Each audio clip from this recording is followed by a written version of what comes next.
Hello, welcome back to PlayStation Access. My name's Dave, and I'm joined today by Nath. Hello. And Nath, you've stopped my VR run, my amazing PSVR run that I've had, by playing Farpoint. Do you remember earlier on today when you said you might do all the games now because you're our PlayStation VR expert, and I laughed out loud you told a joke. I'm a VR expert. I definitely am. Well, that was after I'd played Farpoint. Yeah, Farpoint is, oh man, do you know, I liked it immediately. It was short at the conference, first of all.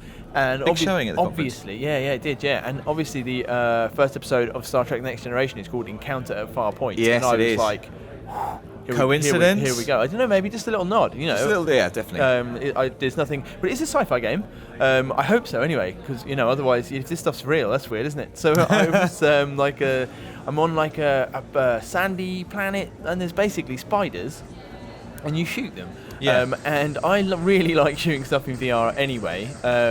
I like the kind of the fact that you're not aiming. You're aiming. It's like you can go down sights. It's what we said before. It's sort of like Headmaster. You just to be good at it. You just have to be good at it. If you can, if you just you have to use. You can use the gun like a gun. You look down the sight. We are learning so much about VR. So another game that we played, which we'll have a video on, was Battlezone. And you were saying like the displays within your kind of tank. You're actually reading them. You know what I mean? Exactly. Like, you're just using the things. display. So the reason I was able to aim was because there's a new bit of hardware actually called the PSVR aim controller. Yes. Which is like it's a vague gun shape. Yeah. And it's got all the buttons that you'd have on a DualShock 4. I mean, to be honest, I picked it up and started playing, but didn't have a really good look at it. No. But it's got thumbsticks on it and that's how you move around in this game. You kind of move just straight forward, sideways. Yeah.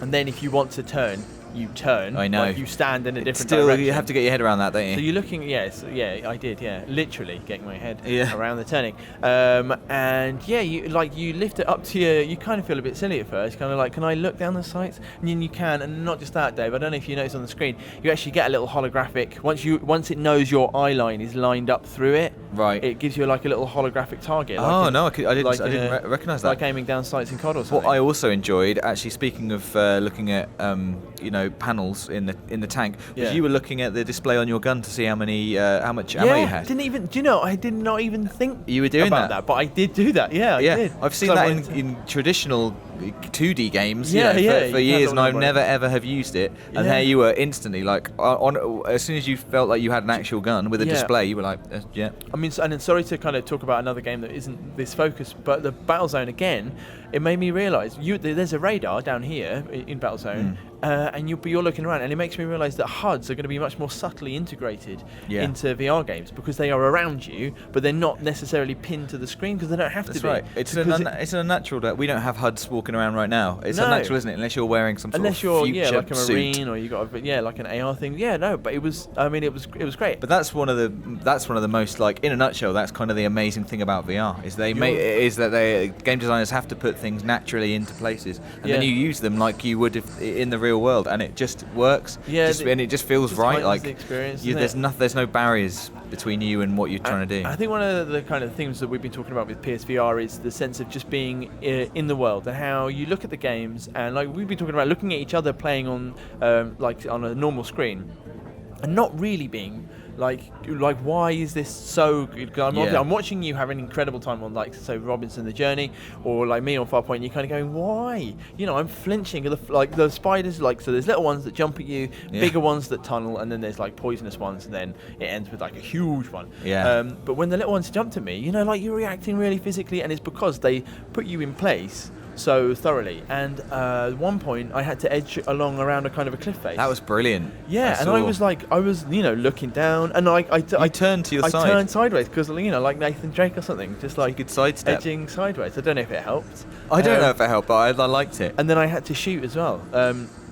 And you kind of go, I can't turn away from the screen, and you're like, there is no screen, you idiot. That's right. That was, and just the feeling of shooting, because I think shooting with PlayStation VR, aiming is just much more accurate because you're just aiming. And I'm not saying I'm like the world's best marksman, but like it's much easier, I think, to just pick out, especially when things. It means that things can come at you quite quickly. So I was edging along, and then there'll be like a surprise attack, and you just react, man. Like you just like do it really quickly, and it just feels incredibly intuitive. Yeah, and I think also the great thing about the PSVR aim is that having your hands like working as they would in that situation. So you feel like rather than holding a DualShock, but seeing that you're in game, you're holding a gun. With the aim. Honestly, like feeling like you're holding a gun, it just sells the whole thing so well. Having your hands where the game knows your hands are, because the thing is shaped like it is in real life. Yeah, it's just like it's like syncing. It's like an extra like buff, isn't it, on the whole effect of the game? It's fantastic. So it was good, and that was. I mean, we're really looking forward to doing more stuff. We are going to have. Stay tuned to the channel if you're interested in PlayStation VR, because we have finally got Dave into a horror game. He did not enjoy that. He's still quite angry with me, like genuinely. And we're going to be trying to track down some more things here at E3, and we're going to have more when we get back home too. So let us know in the comments if there's anything in particular you'd like to see or to ask us about PlayStation VR, and we'll do our best to find answers for you. Thanks for watching. And subscribe, like, and all those nice YouTube things.